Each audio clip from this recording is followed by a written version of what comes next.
Queridos irmãos e amigos, a paz do Senhor Jesus, estamos começando mais um programa Escola Bíblica Dominical e queremos agradecer a Deus por sua audiência, por sua companhia. Você que está pela TV Kairos, canal 7.1, Deus te abençoe, você, sua casa, sua família. Você também que está pelo canal do YouTube da TV, obrigado por sua audiência também. Aproveite o momento do programa em que nós estamos começando e você pode compartilhar este link, tá? Para que outras pessoas possam alcançar esta programação e serem ricamente abençoados pelo Senhor. No programa de hoje, nós iremos estudar a lição de número 5 com o tema Os Inimigos do Cristão. Um assunto muito importante para todos aqueles que estão, obviamente, nesta jornada peregrinando rumo à Cidade Santa.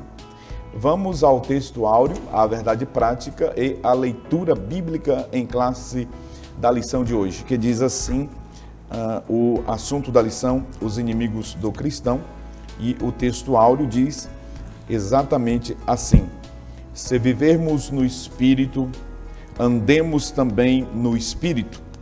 Não sejamos cobiçosos de vanglórias, irritando-nos uns aos outros, invejando-nos uns aos outros. Gálatas, capítulo 5, versículo 25 e 26. A reflexão pela verdade prática da lição de hoje diz assim: na jornada da fé, há inimigos que tentam nos atrapalhar, o diabo, a carne e o mundo. Mas em Cristo somos mais que vencedores. A leitura bíblica em classe que fundamenta a lição de hoje deste programa está em duas passagens bíblicas. A primeira em Romanos, capítulo 6, versículo 11 a seguir, e a segunda leitura na primeira carta que João escreveu, capítulo 2, versículo 15 ao 17. Acompanhe a leitura de Romanos capítulo 6, versículo 11. Assim também vós, considerai-vos como mortos para o pecado, mas vivos para Deus em Cristo Jesus, nosso Senhor. Não reine, portanto, o pecado em vosso corpo mortal, para lhe obedecerdes em suas concupiscências. Nem tampouco apresentei os vossos membros ao pecado por instrumentos de iniquidade, mas apresentai-vos a Deus como vivos dentre mortos, e os vossos membros a Deus como instrumentos de justiça. Porque o pecado não terá domínio sobre vós, pois não estáis debaixo da lei, mas debaixo da graça. Primeira Epístola de João, capítulo 2, versículo 15 a 17. Acompanhe. Não ameis o mundo, nem o que no mundo há. Se alguém ama o mundo, o amor do Pai não está nele. Porque tudo o que há no mundo, a concupiscência da carne, a concupiscência dos olhos e a soberba da vida, não é do Pai, mas do mundo. E o mundo passa, e a sua concupiscência, mas aquele que faz a vontade de Deus permanece para sempre. Muito bem, nós temos 3 objetivos que iremos buscar alcançar neste programa, e todos os professores em sala de aula também devem buscar alcançar estes objetivos. Em primeiro lugar, identificar o primeiro inimigo do cristão, isto é, o diabo. Em segundo lugar, explicar o conceito bíblico da palavra carne.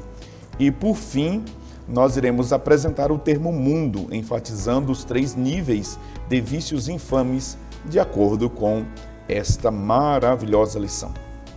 Já no primeiro bloco do programa, nós iremos apresentar aos nossos amigos telespectadores o primeiro tópico da lição, cujo assunto é o primeiro inimigo do cristão, o diabo. Nós iremos pontuar que o diabo é real, depois iremos apresentar uma descrição de Satanás e, por fim, o terceiro item, a identidade deste inimigo terrível das nossas almas. Sobre isso que nós iremos abordar neste programa. Portanto, nós iremos, a partir de agora, apresentar aos nossos amigos, irmãos, professores, todos aqueles que estão nos acompanhando.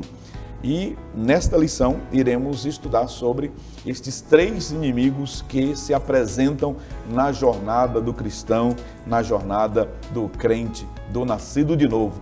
Os perigos, eles sempre vão aparecer, as ameaças, elas surgirão sempre a partir destes 3 inimigos: o diabo, a carne e o mundo. Mas também nós iremos concluir esta lição de hoje apresentando e dizendo pela fé e através da fé que nós iremos sempre ser vencedores, porque a vitória que vence o mundo é a nossa fé.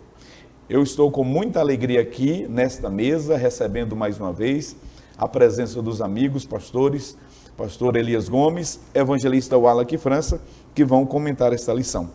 Evangelista Wallace, para o Senhor Jesus, uma lição onde nós iremos estudar sobre 3 inimigos, e esses 3 inimigos, eles estão aqui descritos na palavra de Deus, uma lição muito importante e também muito bem escrita, evangelista Wallace. Pai do Senhor Jesus, pastor Epaminondas, pastor Elias Gomes, que bom nós estarmos aqui, tratando de um tema que costumeiramente o assembleiano não gosta de verbalizar, né? Mas hoje a gente vai romper alguns paradigmas, nós vamos tratar de forma objetiva do que trata essa lição. Nós falaremos a respeito do diabo, do mundo, e nós também abordaremos quais as aplicações práticas que nós devemos tirar de tudo isso, aliado também ao fato de estar intimamente ligado à nossa carne. Então, portanto, eu acredito que é de grande valia e de forma objetiva a gente vai tentar passar para os irmãos, né, que nos assistem, para os telespectadores, do que se trata a essência verdadeiramente dessa lição. Muito bem. Pastor Elias Gomes, a paz do Senhor Jesus, seja mais uma vez bem-vindo, é uma alegria tê-lo aqui novamente, para que seja usado pelo Senhor também, assim como nosso amigo evangelista Wallace França. Pastor Elias, uma lição maravilhosa, onde nós iremos tratar sobre 3 inimigos do crente. Alguém pode perguntar, o crente tem inimigo? Nós vamos ver que, humanamente falando, não, mas existem 3 inimigos, pastor Elias, que a lição muito bem aqui delineia para nós, onde nós iremos discorrer sobre ela. Muito bem, pastor Epaminondas, a paz do Senhor, evangelista Wallace, todos os nossos irmãos que estão aí do outro lado da tela, Deus os abençoe grande e poderosamente. A lição de número 5 vem nos explicitar e através da qual nós poderemos fazer uma abordagem bíblica sobre essa realidade que configura o mundo de uma vida cristã, digamos que legítima à luz das Escrituras. À luz da mente de muitas pessoas aí, vida cristã às vezes é um parque de diversão, é um turismo espiritual e etc, ou só se evidencia prosperidade e etc, mas nós veremos que apesar das vitórias, apesar das promessas que o Senhor realizou na sua palavra, o crente tem sim, tem lutas, tem adversidades, portanto tem inimigo, né? E a verdade é que quanto mais você conhecer o seu inimigo, mais propenso a ser vitorioso você está. Então, a Bíblia ela nos expõe, ela aborda sobre esses inimigos, e a lição de hoje ela se encarrega de fazer essa apresentação, pastor Epaminondas, evangelista Wallace, e eu creio que vai ser de grande valia, vai ser de grande proveito para aqueles irmãos que estão nos assistindo agora, inclusive aqueles que vão somar lá na base, lá na igreja local, ministrando nas classes esta lição de número 5, que é tão significativa para o crescimento espiritual dos nossos irmãos. Muito bem, então vamos iniciar, pastor Elias, eu gostaria de iniciar com o senhor, sobre o primeiro item, né? O diabo é real. E o pastor Osiel Gomes, ele traz esta afirmação aqui, já se contrapondo exatamente à teologia liberal, né? Que pelos pressupostos da teologia liberal, o método hermenêutico crítico, né? Em que eles negam a existência real e pessoal de Satanás e os demônios. A pergunta que eu poderia fazer, eu quero fazer ao pastor Elias pastor Elias, pelo texto das Escrituras, pela lição de hoje, é possível nós atestarmos, né, a realidade da pessoalidade do diabo. É verdade, pastor Epaminondas, e inclusive quando nós vemos que a estrutura da nossa revista ou da nossa lição de hoje, os 3 objetivos elencados estão diretamente relacionados, respectivamente, aos 3 tópicos da nossa lição de hoje. E esse primeiro é identificar. E quando se fala de identificar, se fala de enxergar com clareza, para saber discernir. Não é à toa que, quando o Senhor estabeleceu a igreja, Ele concedeu dons espirituais. E dentre os dons espirituais, uma das capacidades, por assim dizer, porque os dons espirituais são ferramentas concedidas por Deus, é a capacidade de discernimento, é a capacidade de fazer essa leitura do mundo espiritual, claro, por meio do viés espiritual. E nós vemos que há essa necessidade de nós identificarmos o diabo e fugirmos desse extremo. Quais extremos? O primeiro é de negar ou de dizer que o diabo é algo inofensivo, que o diabo tem o canto dele, que ele não atua, digamos que contra ninguém, não atrapalha ninguém, não quer tirar ninguém da caminhada da vida cristã. Isso aí é uma ideia defendida por muitas pessoas, e nós vemos que a existência do diabo é uma realidade, tanto que em Mateus capítulo de número 4, verso 1, e também em Lucas capítulo 4, verso de número 2, quando o texto bíblico, em especial nos evangelhos, que dentre as 29 vezes que esse termo é abordado ou explicitado no Novo Testamento, dessas 29 vezes, 25 vezes estão nos evangelhos aqui. Então nós vemos que há um opositor terrível, né? Não só de Cristo, mas também de todos aqueles que aderem ou seguem ao Senhor como um discípulo legítimo. E nós vemos aqui no verso de número 2 de Lucas, o Evangelho, capítulo de número 4, durante 40 dias sendo tentado, está se referindo a Jesus, tentado pelo diabo, tentado pelo diabo. Então, o diabo não é uma ficção, não é uma imaginação, ele é uma pessoa, inclusive. Então, nós vemos que o diabo é algo real, e se por um lado nós devemos fugir desse extremo de negar a sua capacidade, o seu poderio, a sua inteligência, é claro que tudo isso, tanto o seu poder, a sua capacidade de realizar feitos, a sua sabedoria ou a sua inteligência, se tornarem corrompidos, se tornaram sujos e perverso, com o propósito dos mais terríveis possíveis, ele é uma existência. O outro extremo, pastor Epaminondas, é uma superelevação, é a ideia de magnificar até a existência do diabo. E ao passo que a pessoa faz isso, ela suprime, ela diminui o poder da existência do Senhor, a capacidade. E há pessoas que às vezes, até por fazer assim, ou por migrar para esse extremo muito perigoso, elas acabam que tirando atributos, às vezes até de Deus, que são exclusivos de Deus, e direcionando para o adversário das nossas vidas. Então, nós não subestimamos, mas também não elevamos. O escritor, na primeira epístola de João, diz que maior é o que está conosco do que aquele que está fora. Então, o Senhor, ele é poderoso, e é claro que não tem nem como, digamos, que se equiparar em termos de poder, de equivalência de autoridade, porque o Senhor está infinitamente além de toda e qualquer força, de todo e qualquer poderio. Pastor Elias, então dizer que o diabo não é inimigo de Deus, ele é inimigo dos anjos, dos homens, mas de Deus não há comparação. Aquela ideia de que o diabo é o arqui-inimigo de Deus é uma supervalorização, aquilo que o senhor está colocando muito bem, dele. Na verdade, Deus, ele é infinitamente maior, não tem como, pastor Elias. Há pessoas que quando imagina, pastor Epaminondas, evangelista Wallace, na figura do diabo, na condição de inimigo, querem colocar Deus e o diabo, digamos que num campo de competição, num campo de batalha, como que estivesse Deus ali lutando para tentar vencer esse adversário atroz. Mas nós sabemos que isso, o diabo ele é o inimigo, mas na concepção, né, dos anjos, na concepção dos homens e de nós, claro, porque há duas naturezas em nós.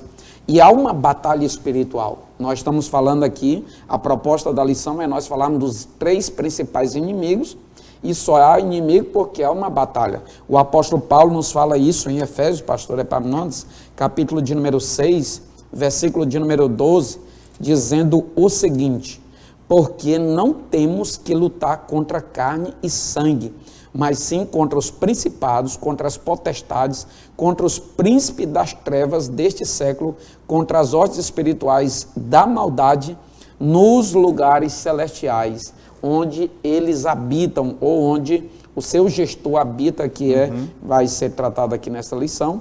Então, o propósito desse primeiro subtópico, do tópico de número 1, é falar sobre essa real existência desse inimigo que é o diabo. Agora, evangelista Wallace França, temos que Deus, podemos asseverar isso, Deus não criou o diabo, não é?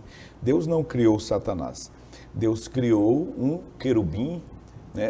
Ele pertencia à ordem dos querubins, portanto um anjo, conforme a descrição de Ezequiel e de Isaías. Há aqui, evangelista Wallace, pelo comentarista, uma descrição da segunda fase desse anjo, que é a fase já de caído, né? Agora a fase de um opositor a Deus.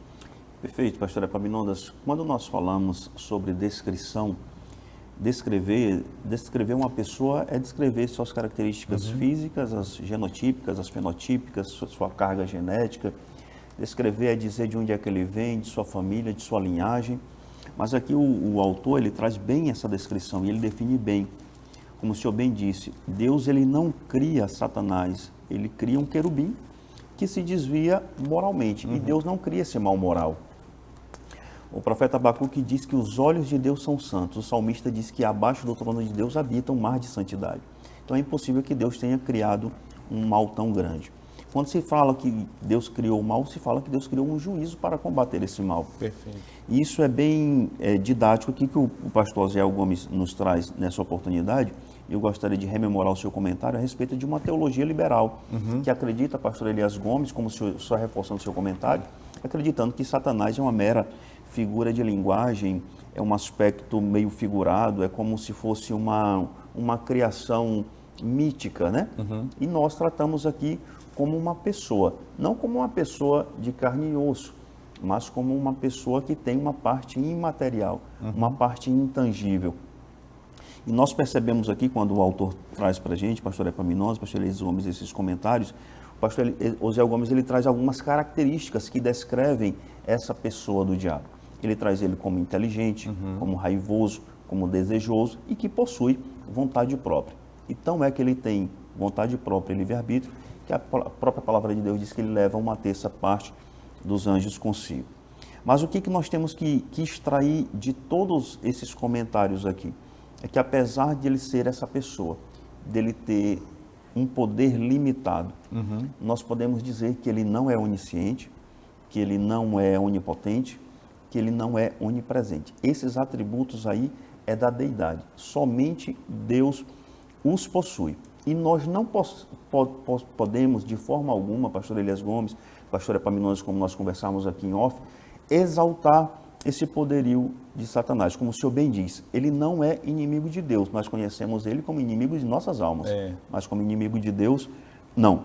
Mas o que nos sacia, o que nos tranquiliza? É a própria palavra de Deus. Quando o Senhor Jesus diz que nós temos um Espírito Santo, um Paracleto, que vai nos ajudar a combater essas obras. João 16, 8 diz assim: quando ele vier, convencerá o mundo do pecado, da justiça e do juízo. Do pecado, porque os homens não creem em mim. Da justiça, porque vou para meu Pai. E vocês não me verão mais. Do juízo, porque o príncipe deste mundo já está condenado. E o diabo sabe com as suas características que ele possui, ele sabe que ele está condenado. E ele está condenado ao quê? Ao lago de fogo. Ele não está condenado ao inferno, ele já está condenado ao próprio Guiena. Essa é a pena que falta ele cumprir. Como bem sabemos, esse lago de fogo ainda não foi inaugurado. Será inaugurado por ocasião das duas bestas que serão lançadas, como diz o livro do Apocalipse. Mas, para finalizar, pastor Epaminondas, pastor Elias Gomes, o autor, o teólogo renomado Hitchcock, ele traz 5 promessas de Satanás. E nós adaptamos aqui no comentário como sendo 5 promessas insanas de Satanás, que está em Isaías 14, do versículo 12 ao versículo 14. A primeira diz: eu subirei ao céu. A segunda diz: acima das estrelas de Deus exaltarei o meu trono. 3. No monte da congregação da banda dos lados do norte eu me assentarei. 4. Subirei acima das mais altas nuvens. 5. Serei semelhante ao Altíssimo.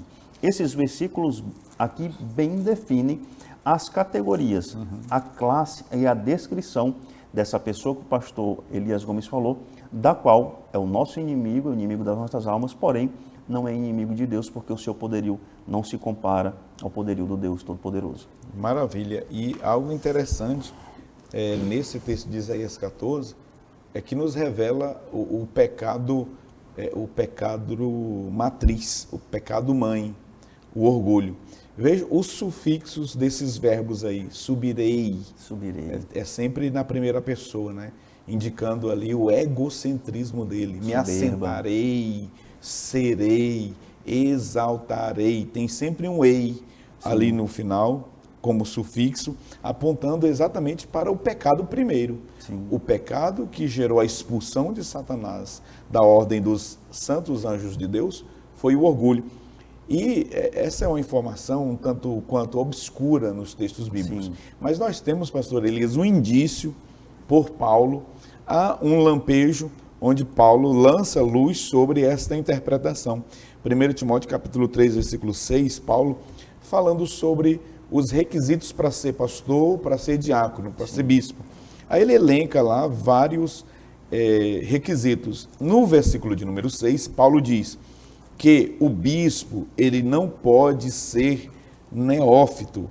Neófito é o novo na fé, né? O novo convertido. Não pode ser neófito para que não suceda que ele venha ensoberbecer ou ensoberbeça, incorra na condenação do diabo.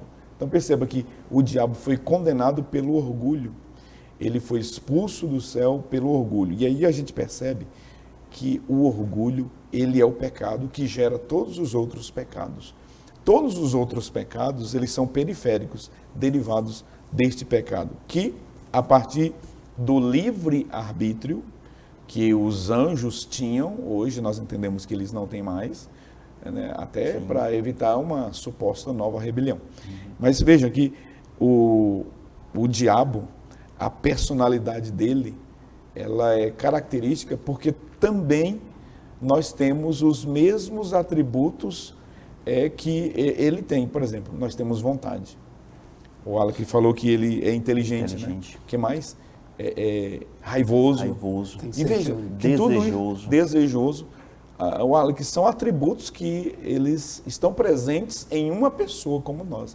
Por essa razão, ele é uma pessoa, não é o Alan? Ele não é pessoa. Como alguém diz, uma lenda, um mito. Pastor Epaminondas, à luz da psicologia, da filosofia, Satanás, o diabo, ele é apenas uma metáfora.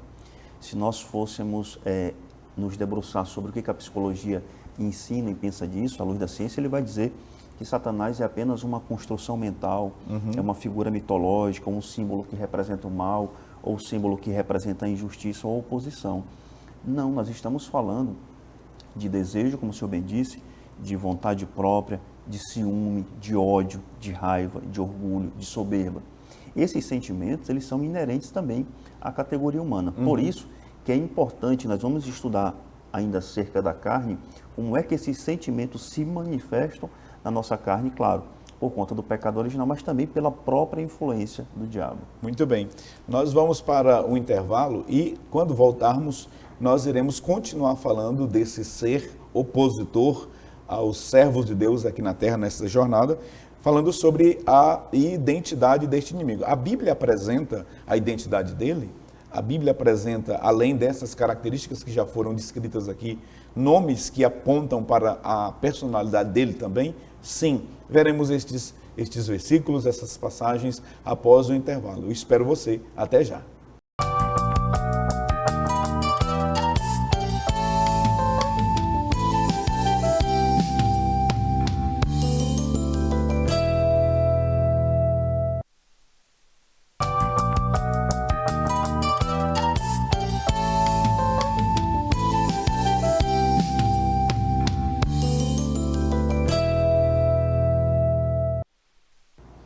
Queridos irmãos e amigos, estamos de volta com o programa Escola Bíblica Dominical, hoje estudando a lição de número 5, com o tema Os Inimigos do Cristão. Nesta jornada nós temos inimigos. Você que está chegando agora, ligou o seu televisor ou acessou o YouTube, o canal da TV ali, seja muito bem-vindo a esta programação, permaneça conosco. Nós estamos trabalhando ainda o primeiro tópico da lição. Ficou pendente de nós falarmos sobre a identidade do inimigo. E eu vou pedir ao pastor Elias Gomes. Pastor Elias, fale sobre este terceiro item que nós consideramos também muito interessante, porque aqui essa identidade revela a natureza cruel, maligna, deste ser. Exatamente, pastor Epaminondas. E é importante que todos os nossos telespectadores, todos os nossos alunos, eles percebam que a Bíblia, ela faz abordagem sobre esse inimigo ou esses inimigos, ela deixa muito claro suas características e etc., seu campo de atuação no mundo espiritual, mas também ela nos orienta como nós podemos e devemos vencê-los. Quais são os elementos que estão à nossa disposição para que nós não entremos, assim, digamos, para sermos perdedores, para sermos derrotados, porque o propósito de Deus é fazer-nos vitoriosos em Cristo. E nós vemos aqui, pastor Epaminondas, que o terceiro subtópico tem a ver com a identidade deste inimigo chamado diabo. Nós vemos que, quando se fala da identidade, se fala dos caracteres, se fala de algo que é próprio do sujeito ali. Portanto, é algo que tem a ver com a sua essência, tem a ver com o seu caráter corrompido, seu caráter sujo, e tem a ver também com aquilo que ele faz, com as funções que ele desenvolve no mundo espiritual. O diabo, ele veio falsificar, o diabo, ele veio mentir, o diabo, ele veio imitar, o diabo, ele veio atrapalhar. Tudo isso, é claro que ele tem os mecanismos dele. Há pessoas, pastor Epaminondas, evangelista Wallach, que tem muito bem a figura do diabo como a representação do mal, e assim o é, como falou o evangelista Wallach. Todavia, inicialmente, quando ele vai executar seus estratagemas, suas ideias, executar seus planos, ele não se apresenta dessa maneira. Ele se apresenta de uma maneira muito convidativa. Portanto, vale ressaltar, nesta oportunidade, que o diabo, ele é inteligente. Vocês falaram aqui dos 3 principais elementos que constituem uma personalidade: sentimento, volição, que é da vontade, e o intelecto. Ele é capaz também, ele é poderoso, ele se transfigura num anjo de luz para enganar aqueles que são seu alvo. Então, inicialmente, ele se manifesta de uma forma sutil, ele tem suas maneiras de trabalhar, e é por isso que, quando o apóstolo Paulo escreve, evangelista Wallach, no 2 Coríntios, capítulo de número 2, verso 11, Paulo escreve já subentendendo que nós, na condição de crentes e na condição de militantes do reino de Deus, nós não desconhecemos seus ardis, sua forma de agir, suas armas. Então, isso é algo que deve ser muito notável na vida de cada crente, esse entendimento, essa clareza, essa compreensão. E quando nós falamos dos nomes aqui que constituem a sua identidade, nós vemos que, assim como o Senhor Jesus Cristo, o Espírito Santo e o Pai têm nomes que estão apontando para a sua identidade, afinal de contas, o nome é um dos elementos mais preponderantes da identidade de um ser. Então, o Espírito ele é santo, o Espírito ele é consolador, o Espírito ele é conselheiro, da forma que Jesus ele é o Pai da eternidade, o Príncipe da paz e etc.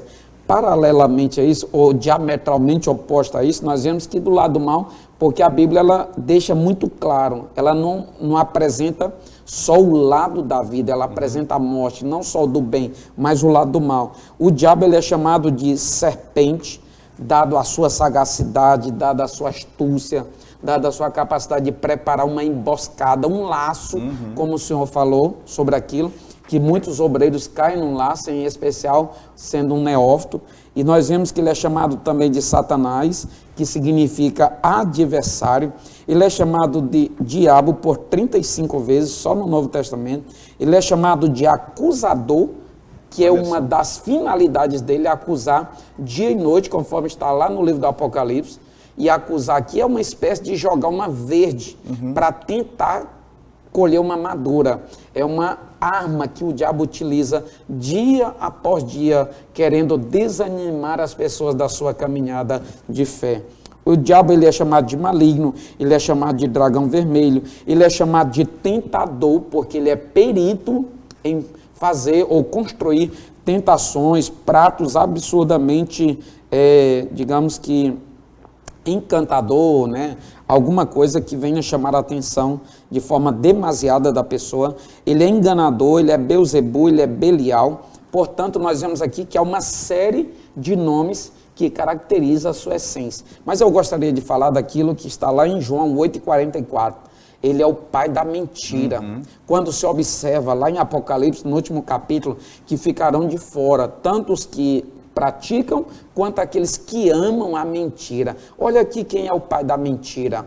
Nele nunca houve verdade, desde o princípio, é o que está na palavra de Deus, lá em João 8,44, ele é o pai da mentira. E quando fala de mentira, fala do que lhe é próprio. Então nós vemos aqui que tudo enquanto que não é bom, esse mal moral, a mentira, o engano, a tentação, tudo isso pode ser proveniente disso.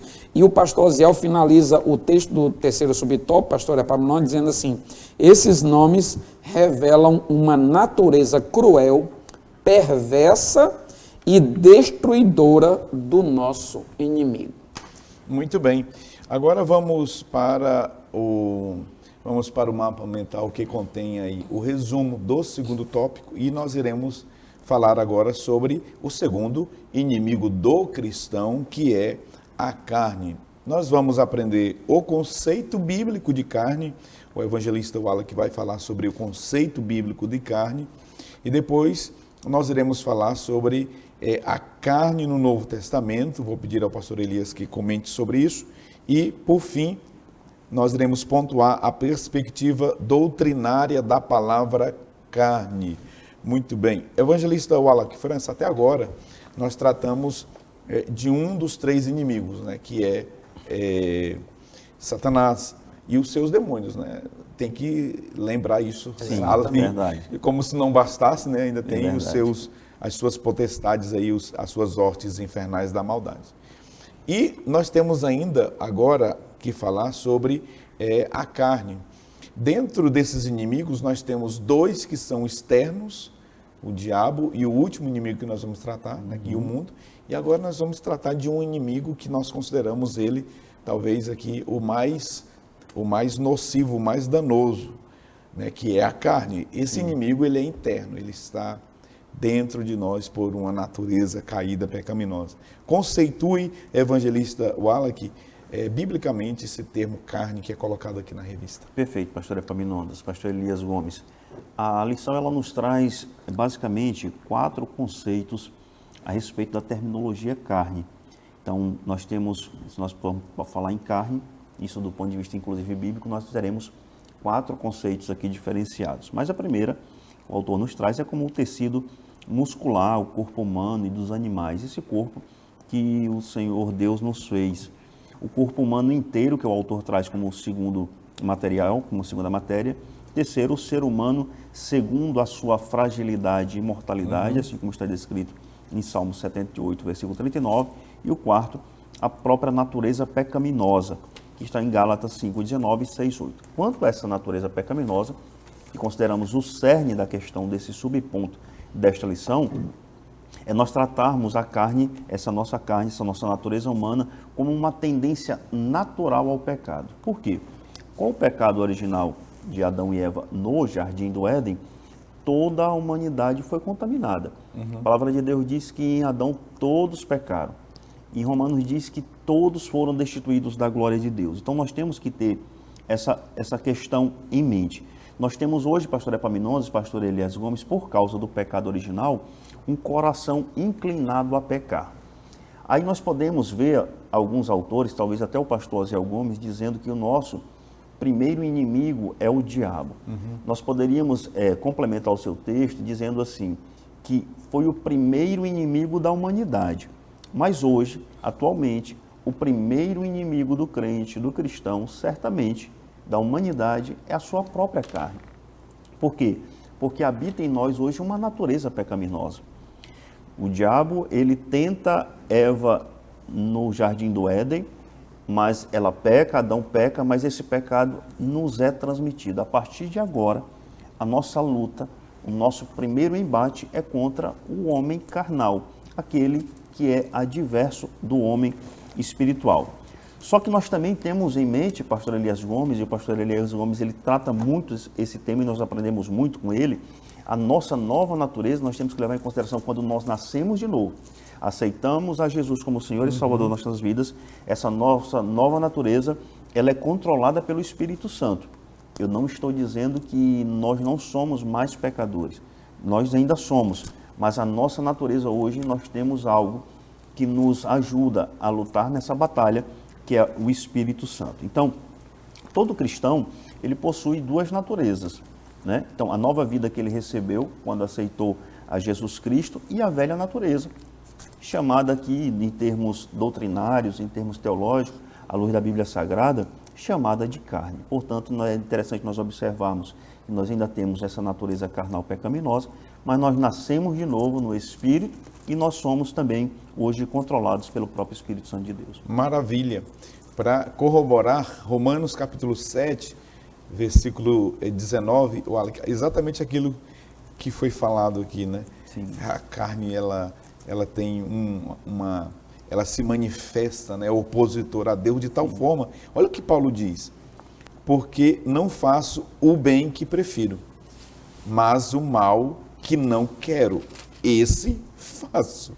Mas se eu faço o que não quero, já não sou eu quem o faz, e sim o pecado que habita em mim. Então, ao querer fazer o bem, encontro a lei de que o mal reside em mim. Olha só, ele está falando aqui exatamente isso, a natureza pecaminosa que está em nós, e eu comungo desta mesma ideia de que o maior inimigo do cristão... Só para complementar, pastor Epaminondas, sim. Romanos 8 também, versículo 6 diz, pois a inclinação da carne é morte, mas a do Espírito é vida e paz. Ou seja, nessa linha de pensamento, se o crente vence o seu primeiro inimigo que está nele, a carne, ele vai vencer, obviamente, o mundo e o diabo. Sim. Nós temos estratégias para vencer tanto o diabo, vencer o mundo e vencer também a nossa carne. E aí, pastor Elias, o Novo Testamento nos apresenta como nós devemos lidar com essa natureza, não é, pastor Elias? E eu quero, pastor Elias, citar um trecho aqui do comentário do pastor Osiel Gomes, que eu achei muito interessante, grifei aqui para o senhor comentar. Diz assim: a carne opõe-se a Deus e aos seus propósitos, pois ela tenciona caminhar de modo independente do Altíssimo. Seu desejo e vontade estão fora dos planos divinos. Ela faz com que o ser humano haja como se fosse o próprio Deus. E não foi isso, pastor Elias, que exatamente a serpente disse à mulher? A serpente disse: olha, vocês serão como ele. E é exatamente aquele texto de Isaías que o evangelista Wallace fez menção, quando aquele anjo disse, serei como. Então veja, a natureza pecaminosa, pastor Elisa, ela é tão terrível que a pessoa, o homem, acaba com essa oposição a Deus, tentando tornar-se ou ser semelhante a Deus. Exatamente, pastor Epaminondas. Nós vemos que os três adversários, eles estão de alguma forma interligados, né? Uhum. É possível, e a gente vê isso pelas escrituras, que o diabo, ele está por trás de todo um sistema do terceiro adversário que será tratado aqui, que é o mundo, e de alguma forma ele usa pessoas aqui na terra para apresentar pratos que agradam à vontade que reina na carne, digamos assim, do ponto de vista pecaminoso. E nós vemos que, observando essas duas naturezas, que já foi exposta aqui pelo evangelista Wallace, nós vemos que a lição de hoje ela está diretamente linkada com a lição passada e também com a próxima. A passada nós tratamos como o cristão deve proceder, deve se portar, deve andar, se conduzir. E a próxima lição é sobre as armas espirituais. Há pessoas que querem uma fórmula mágica para como vencer determinados enfrentamentos, determinados embates carnais, determinadas lutas que são as piores. O Senhor já evidenciou e realmente é o pior inimigo, esse que acontece e esse que anda conosco. Digamos que ele está entranhado. Inimigo, não tem um filme. E ele, dia após dia, ele deve ser suplantado. O apóstolo Paulo, quando escreve aos Gálatas, ele fala sobre dois tipos de andar. Andar segundo, ou conforme, ou na forma da carne, ou andar conforme o Espírito, ou na forma do Espírito. E esse andar no Espírito, ou conforme o Espírito, entre outros aspectos que estão envolvendo essa expressão andar no Espírito, ou o que significa andar no Espírito?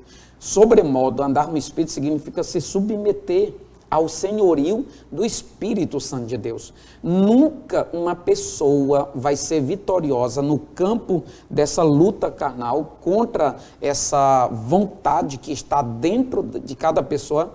Ela nunca será vitoriosa se ela não zelar e não primar pelos exercícios espirituais. Claro, há uma recomendação terrível pelos especialistas que se uma pessoa quer saúde física, ela tem que fazer exercício físico. Entre outras coisas, ela tem que primar por isso. No mundo espiritual também tem os exercícios espirituais. Não é à toa que o apóstolo Paulo fala em 1 Timóteo 4:8 que o exercício corporal para pouco é proveitoso. Quando ele compara os exercícios físicos com os exercícios espirituais, ele diz, não, mas a piedade para tudo é proveitosa. E o que é piedade? É portar-se de forma que agrada espiritualmente ao Senhor, o dominador das nossas vidas. Então, uma pessoa que enche-se de si mesma, digamos assim, de orgulho, de soberba, aquilo que já foi falado inicialmente, ela já está direcionando-se a andar conforme a carne, não conforme o Espírito. Foi falado aqui pelo evangelista Wallace, capítulo 8 de Romanos, aqueles que andam segundo a carne se inclinam para as coisas da carne, e aqueles que andam segundo o Espírito se inclinam para as coisas do Espírito. Agora, tanto um quanto o outro tem consequências. Quem anda segundo a carne, o próprio apóstolo Paulo fala assim, porque os que andam segundo a carne se inclinam para as coisas da carne, e os que andam segundo o Espírito se inclinam para as coisas do Espírito. Mas o verso de número 6 fala daquilo que cada andar diferente gera como consequência, ou produz como resultado final da sua trajetória. Porque a inclinação da carne, olha aí, é morte, mas a inclinação do Espírito é vida e paz. E eu diria ainda, assim como o Senhor, ele deixa orientações para como nós devemos vencer o primeiro inimigo que já foi citado aqui, como é que nós podemos vencer o diabo? Resistindo. Aí alguém diz assim, mas como é que eu vou resistir ao diabo com a minha própria capacidade, com as minhas habilidades? É impossível. Primeiro, você tem que se sujeitar a Deus. Por isso é que o escritor Tiago escreve, dizendo, sujeitai-vos, pois, a Deus. Aí sim é o caminho inicial, é a receita basilar para que a pessoa venha a ter condições espirituais para ser resistente às propostas do diabo. Da mesma forma, no mundo espiritual aqui, para vencer a carne, tem que andar segundo o Espírito de Deus. Por isso que o apóstolo Paulo fala que a carne, ela tem frutos, ela tem resultado, que são chamados de obras da carne, em Gálatas capítulo 5. E quem anda na carne vai produzir, com certeza, esses elementos que são elencados pelo apóstolo Paulo, a partir do verso 19 do capítulo 5 de Gálatas, ele diz assim: porque as obras da carne são conhecidas, e são elas: imoralidade sexual, impureza, libertinagem, idolatria, feitiçarias, inimizades, rixas, ciúmes, ira, discórdia, divisões, facções, inveja, bebedeiras, orgias. Mas não finda aqui. Alguém, às vezes, quer dizer, não, mas eu não faço nenhuma dessas coisas, mas faz coisas semelhantes a essa. Paulo deixa bem claro que não são só essas obras nominais, mas tem outras que são anônimas. Por isso é que ele fecha o texto dizendo assim: e coisas semelhantes a essa. Então nós vemos que a obra da carne, o andar na carne, produz muitas coisas, e nós devemos andar no Espírito para produzir o fruto do Espírito, que também está elencado aqui em Gálatas, capítulo de número 5, que é mansidão, domínio próprio, que é amor, que é alegria, paz, longanimidade, benignidade, bondade e fidelidade, que é a mesma lealdade ao Senhor. Muito bem. Evangelista Wallace, para a gente concluir este segundo tópico, e quanto à perspectiva doutrinária da palavra carne, o que nós podemos comentar sobre? Perfeito, pastor Epaminondas, pastor Elias Gomes. Eu gostaria de começar esse subtópico lendo aqui 1 Coríntios, no capítulo 15, versículo 39, que diz assim: olha, nem toda carne é a mesma, porém, uma é a carne dos seres humanos, outra dos animais, outra das aves e a outra dos peixes. Também há corpos celestiais e corpos terrestres, e sem dúvida, uma é a glória dos celestiais e outra dos terrestres. Bem, nós lemos esse texto para falarmos doutrinariamente, como o autor nos diz, que existe o corpo material, mas existe também o âmbito celestial, o âmbito espiritual. E do ponto de vista doutrinário, é interessante nós percebermos essa diferença. Mas o cerne da nossa questão, novamente aqui, tratando desse subtópico 2.3, é nós compreendermos novamente que essa questão da natureza carnal está intimamente ligada à nossa natureza pecaminosa. Divergentemente do que o pastor Elias acabou de tratar sobre os frutos do próprio Espírito, nós temos aqui o fruto de uma natureza pecaminosa, de uma natureza carnal. Por exemplo, o fruto de uma natureza carnal muito conhecida, a autojustificação. O pai da mentira, aquele que enganou o primeiro casal no paraíso, ele engana, ele mente como a sua natureza pecaminosa, eles pecam, esse pecado é transmitido para a nossa própria carne, e agora nós herdamos essa natureza pecaminosa da própria autojustificação. Nada é culpa minha, nada é culpa nossa. Se eu errei, não admito meu erro, eu prefiro jogar a culpa no outro ou autojustificar-me. Prazer na falha dos irmãos. O irmão errou, o irmão chegou atrasado na hora de abrir a igreja, aí nós caímos com a nossa língua pecaminosa em cima do nosso irmão. A fuga da culpa, nada é culpa minha. A fuga da responsabilidade, eu tenho o meu trabalho, eu tenho que sustentar a minha casa, mas eu estou com preguiça, não quero realizá-la, eu vou chegar hoje atrasado, ou eu sou displicente e acabo realmente chegando atrasado. Mas por fim, pastor Epaminondas, não querendo me alongar, pastor Elias, nós temos aqui a rebelião contra Deus. O apóstolo Paulo fala, no capítulo 8, no versículo 7, que o pendor da carne é inimizade contra Deus, pois não está sujeito à lei de Deus, nem mesmo pode estar sujeito a Deus. E além do mais, nós temos aqui, em sentido de carne, nós temos aqui uma podridão, uma decomposição, uma corrupção da nossa própria carne, eu falo no sentido físico, isso está em 1 Coríntios, no capítulo 15, no versículo 53, mas que certamente os nascidos de novo, aqueles que vivem no Espírito, ela será totalmente restaurada, ela será vivificada, e nós, com certeza, nós veremos que o resultado, para aqueles que aceitaram a Cristo, para aqueles que o reconheceram, para aqueles que viveram no Espírito, nós veremos essa carne revivificando, tendo uma nova conotação, um modelo de glorificação. Muito bem. Nós, portanto, já aprendemos sobre o primeiro inimigo do cristão, o diabo, vimos sobre o segundo inimigo do cristão, a carne, e o terceiro inimigo do cristão é o mundo. Vamos sobre isso falar no próximo bloco, no terceiro e último bloco do programa. Nós pedimos que você permaneça conosco, voltaremos daqui a pouquinho, o intervalo é muito rápido, até já.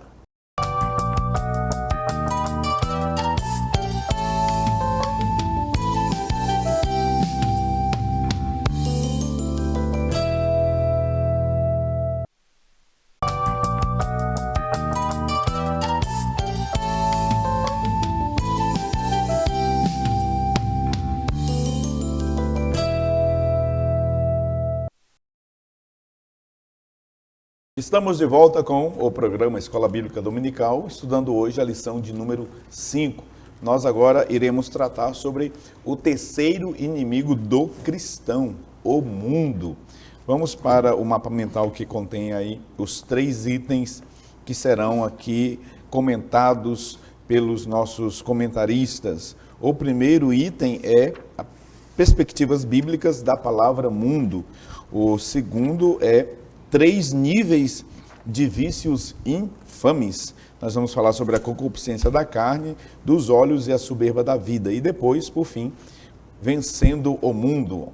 Nós iremos apresentar aqui o que a palavra de Deus nos apresenta como, podemos dizer assim, receita, né, para vencermos estes inimigos. E aqui eu quero iniciar com os comentários do pastor Elias Gomes, onde ele vai falar sobre, dentro do assunto, né, o terceiro inimigo do mundo cristão, as perspectivas bíblicas da palavra mundo. Pastor Elias, nos parece que pela Escritura Sagrada, né, esta palavra mundo aqui, cosmos no grego, é uma palavra polissêmica, pastor Elias. Exatamente, pastor Epaminondas, evangelista Wallach, nós vemos que ela apresenta mais de um significado. E é uma palavra do contexto bíblico, né? Quem tem proximidade, familiaridade com as Escrituras, sabe que desde o início até o final vai estar percebendo a existência dessa palavra mundo. E assim como as demais palavras polissêmica, poli, vários, né? Semi, vem de significado. Nós vemos que o que vai definir o significado preciso é o próprio contexto no qual ela esteja inserido. E nós vemos que as conotações bíblicas são diversas, pelo menos 5 com relação à palavra mundo, que está aí no próprio texto da revista, da lição que nós estamos agora estudando.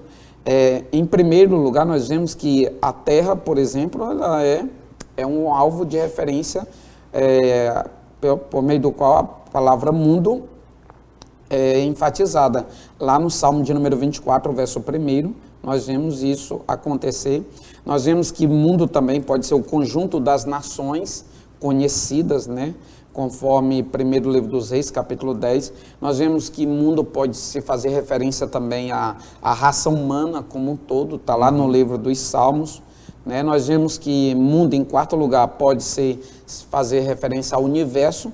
E, por fim, que é o mais evidenciado nesse contexto da lição de número 5, que é a lição de hoje, em especial no tópico 3, nós vemos que são aqueles que se opõem a Deus. Portanto, a palavra mundo, de modo geral, a Bíblia ela pode utilizá-la com 2 significados principais. Mundo em relação ao universo, mundo em relação a pessoas, a pessoas propriamente, e mundo em relação ao sistema, né, pecaminoso, a ideia que move por meio da direção diabólica, uma vez que o texto bíblico nos diz que o mundo jaz no maligno, o diabo ele tem uma intervenção, o diabo ele tem digamos que as suas estratégias estão dioturnamente atuando por trás dos sistemas. nós vemos que o próprio estudo sobre o diabo, o inimigo e seus demônios, pastor Epaminondas, bem como no estudo do relacionamento do crente com o mundo, expositado aqui na Bíblia de Estudo Pentecostal, edição global, nós vemos que o diabo está por trás dos vários sistemas, em quaisquer que seja, está por trás da política, está por trás de quaisquer que sejam os poderes. Inclusive dos líderes mundiais, né? Exatamente, inclusive dos líderes de envergadura mundial. Nós vemos então que o diabo ele tem uma atuação, sim, e uma influência terrível para que as coisas aconteçam e se converjam, digamos que, no centro da sua vontade ou da vontade dele. Mas quando nós vemos aqui a perspectiva bíblica para essa palavra mundo, nós vemos que se fala então dessa inclinação ou desse sistema pecaminoso, corrompido, moral, ética e espiritualmente falando. Razão pela qual o próprio Senhor, apesar de que em João capítulo 3 nós vemos aqui, pastor Epaminondas, a diferença de uma palavra mundo para outro contexto. Em João 3:16... Era isso que eu ia pedir para o senhor falar, né? Por exemplo, João 3:16, que é o texto que o senhor vai citar. Mundo porque ali. Deus amou o mundo de uma tal maneira. Esse mundo ali são as pessoas, né? Deus tinha um propósito de enviar o seu filho para amar as pessoas. Então, esse conjunto de pessoas que integram ou constituem o universo. Outro texto, né? O Salmo 24, verso 1. Salmo Do Senhor é a terra e a sua plenitude, o mundo e os que nele habitam. Aquele mundo ali não é as pessoas, o mundo ali é uma referência à terra. Exatamente. Não é isso, pastor Elias? Exatamente. E aquele texto, pastor Elias, quando Jesus disse, não ameis o mundo. Exato. Aí a gente já vê uma aparente oposição de ideias, ou como que Jesus estivesse entrando num paradoxo de ideias, mas não. O Senhor está muito claramente agora, falando na primeira epístola de João, capítulo de número 2, verso 15, e eu vou ler o texto, pastor Epaminondas, do verso 15, 16, 17, não ameis o mundo, nem o que no mundo há. Por que não amar o mundo? É porque o mundo é constituído de, entre outros elementos, 3 elementos principais aqui, absolutamente nocivo à caminhada cristã, e que eles atacam e que eles enfrentam a alma de cada um de nós. Esse é o propósito, é destruir a alma de cada crente, é destruir a alma de cada pessoa. Nós vemos na primeira epístola de Pedro, capítulo 2, versículo de número 11, que o alvo, o objetivo do adversário da nossa vida, por meio do mundo, é atingir a nossa alma, a nossa vida espiritual. Aí ele vem dizer, se alguém ama o mundo, o amor do Pai não está nele. Porque tudo o que há no mundo, a concupiscência da carne, a concupiscência dos olhos, a soberba da vida, não é do Pai, mas do mundo. E o mundo passa e as suas concupiscências. Mas aquele que faz a vontade de Deus permanece para sempre. Nós queremos evidenciar aqui, pastor Epaminondas, que, portanto, esse mundo aqui digamos que é um adversário da vontade do Senhor, é um condutor das pessoas, é aquele que encaminha para trilharem por vícios danosos, por vícios que destrói a comunhão da pessoa com Deus, destrói digamos que o andar no Espírito, destrói tudo aquilo que pode encaminhar a pessoa para o reino de Deus. Então, nós devemos estar atentos diante dessa informação e, inclusive, o Senhor diz assim, que todo aquele que se faz amigo do mundo constitui-se automaticamente, isso automaticamente sou eu que estou colocando, é efeito cascata, inimigo de Deus, inevitavelmente, porque Deus não tem apreciação nenhuma pela essência desse sistema que domina, digamos assim, a vontade e a inclinação do andar na carne ou daqueles que vivem fazendo a vontade do mundo. O versículo 14 do capítulo 17 de João, na oração sacerdotal, Jesus orando por nós, ele disse, eu lhes tenho dado a tua palavra, e o mundo os odiou. E o mundo os odiou. O mundo aqui não é nem as pessoas, nem tampouco a terra, né? O gel, a terra, mas o sistema.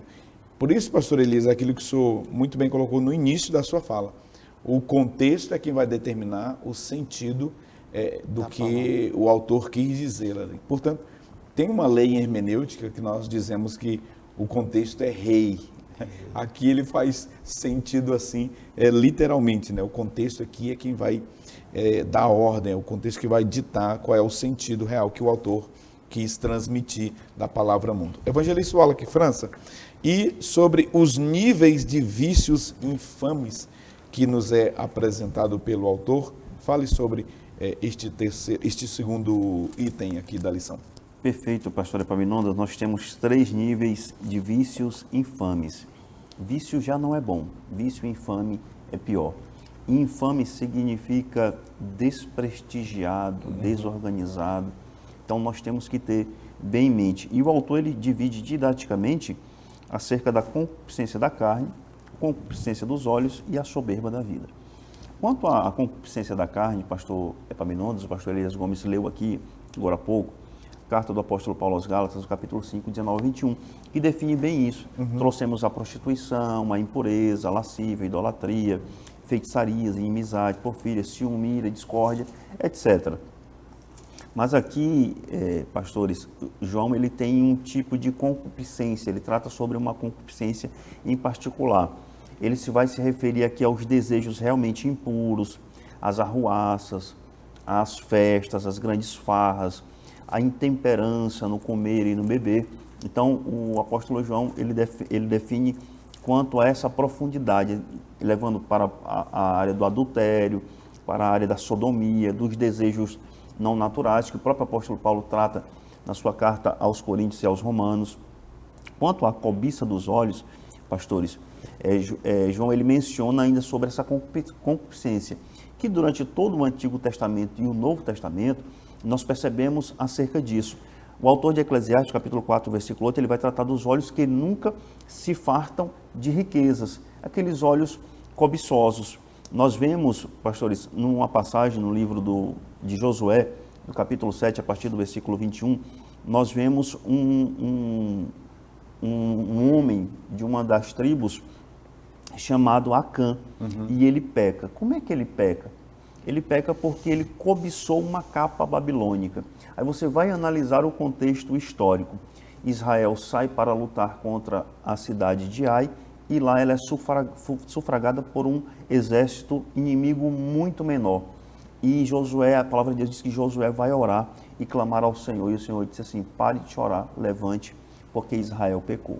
E Deus vai dar as instruções. E aí descobre-se que todos aqueles homens, aqueles guerreiros morreram, foram envergonhados na guerra por causa de uma cobiça. Que cobiça é essa? Cobiça dos olhos.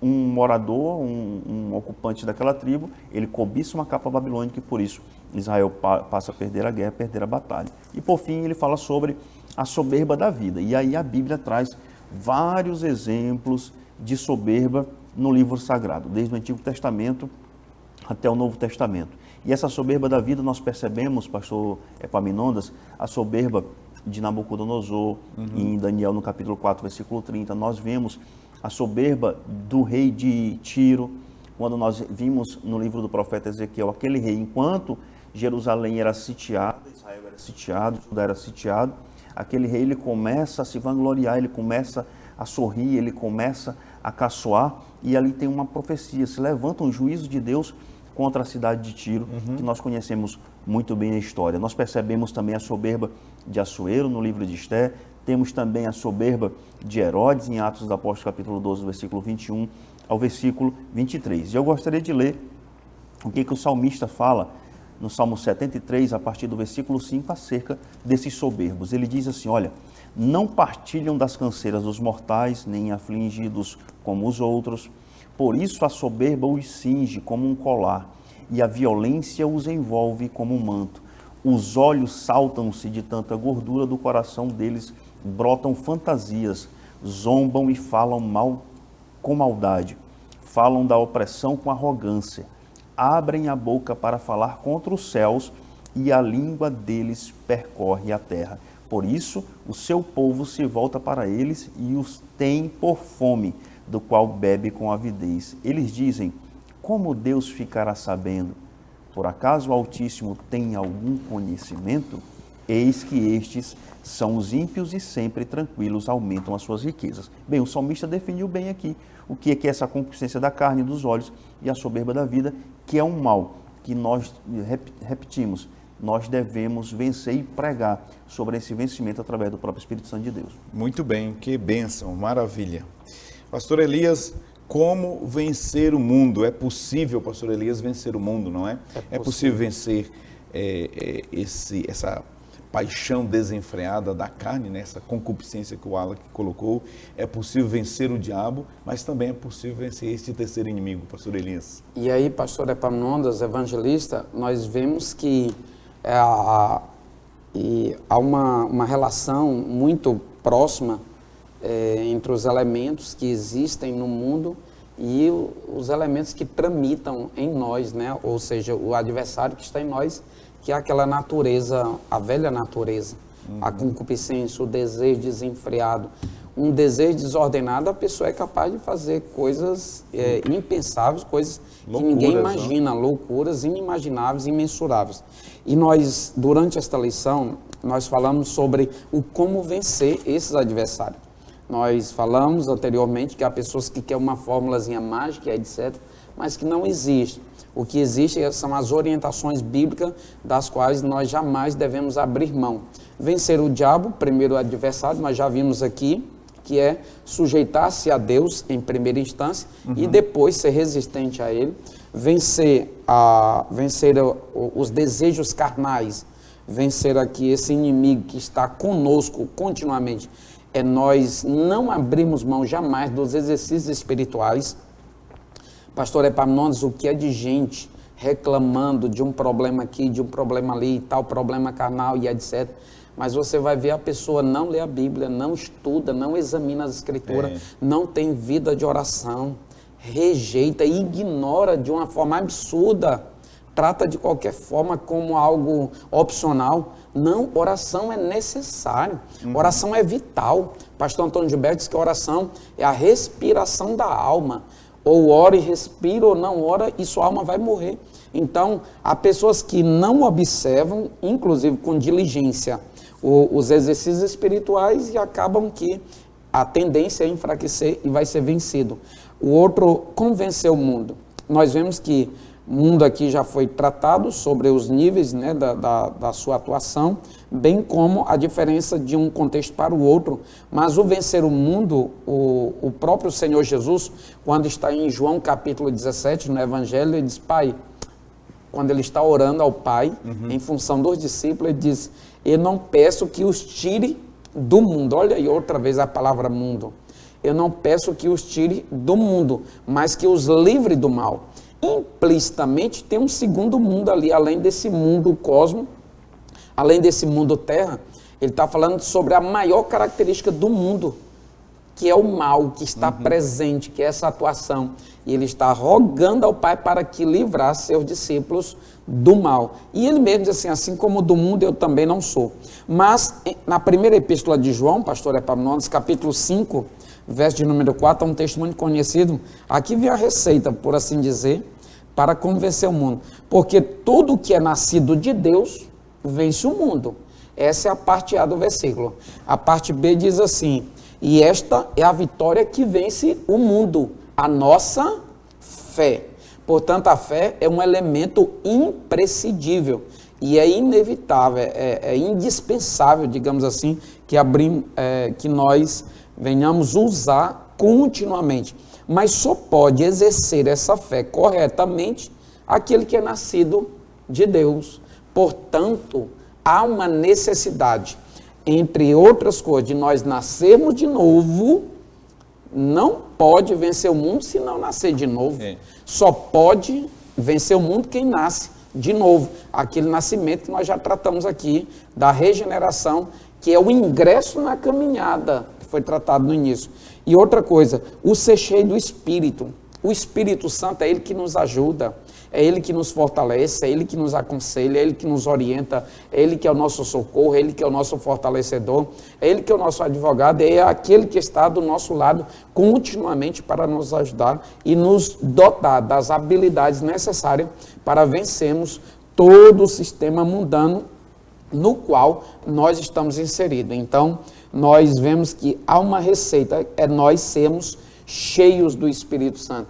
E uma pessoa só pode andar no Espírito se ela for cheia do Espírito. O apóstolo Paulo escreve em Efésios 5,18, dizendo o seguinte, não embriaguei-vos, não se encantem com vinho em que há contenda, mas enchei-vos do Espírito Santo de Deus. E o enchei-vos ali, evangelista Wallace, está conjugado numa forma que indica continuidade, ou seja, eu fui cheio ontem, eu devo ser cheio hoje e procurar ser cheio amanhã e continuamente cultivar esse enchimento do Espírito Santo de Deus na minha vida. Que bênção, que maravilha, uma lição muito preciosa e, infelizmente, nós estamos chegando ao final. Infelizmente, porque o assunto está muito gostoso, maravilhoso de se tratar, estamos nos deleitando aqui, aprendendo com a palavra de Deus por intermédio dos nossos comentaristas.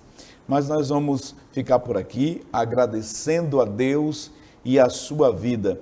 Lembrando a você que é possível vencer, sim, as tentações, tanto aquelas que são oriundas da nossa própria carne, aquelas advindas externamente do mundo e também do diabo. Davi, em 1 Samuel, capítulo 17, ele enfrentou 3 grandes inimigos. Ele enfrentou o urso, ele enfrentou o leão e ele enfrentou o maior dos seus adversários, o gigante. O gigante era maior do que o leão, era maior do que o urso, mas ele venceu os 3. Veja que para vencer estes 3 inimigos, nós precisamos ter estratégias. Para cada um desses inimigos existem estratégias específicas. Para vencer aquele gigante que ali simboliza, representa a nossa carne, Davi desceu ao ribeiro. Nós precisamos descer e nos render, nos entregar por inteiro aos cuidados do Santo Espírito do Senhor e deixar que nossa vida seja cheia do Espírito Santo, para que uma vida cheia do fruto do Espírito possamos lidar com esta natureza caída que ainda está em nós. Mas em breve, na vinda de Cristo, nós seremos glorificados e nós receberemos do Senhor um corpo incorruptível e também imortal, segundo a palavra do Senhor.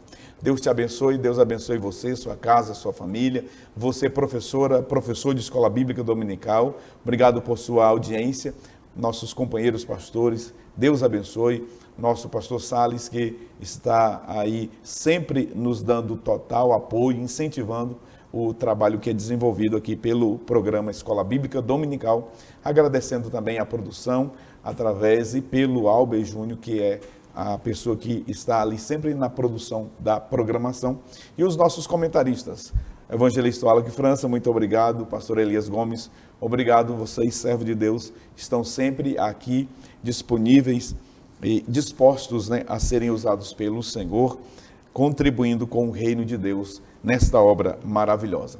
Se Deus quiser, estaremos aqui na próxima semana para tratar de mais um assunto sobre as armas espirituais nesta jornada, nesta caminhada do crente. Nós vamos ficar por aqui. Obrigado por tudo. Deus te abençoe. Vou pedir ao pastor Elias que nos despeça em oração, pastor Elias. Oremos. Bendito Deus, poderoso Pai, nós te louvamos, Senhor, pela grandeza do teu poder, Senhor, pelo poder da tua presença.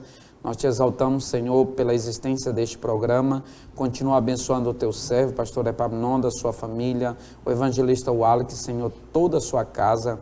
Pai, cada um dos teus filhos que estão nos assistindo agora, que todos sejam contemplados pela tua graça, pelo teu favor, pelo teu entendimento, ó Pai, pelo teu direcionamento. Ser conosco, ó Pai, dá graça a cada um dos teus filhos para vencer o diabo, ó Pai, para vencer a carne e também vencer o mundo, ó Pai, por meio da fé. Nós te suplicamos e te agradecemos em nome de Jesus, o Nazareno.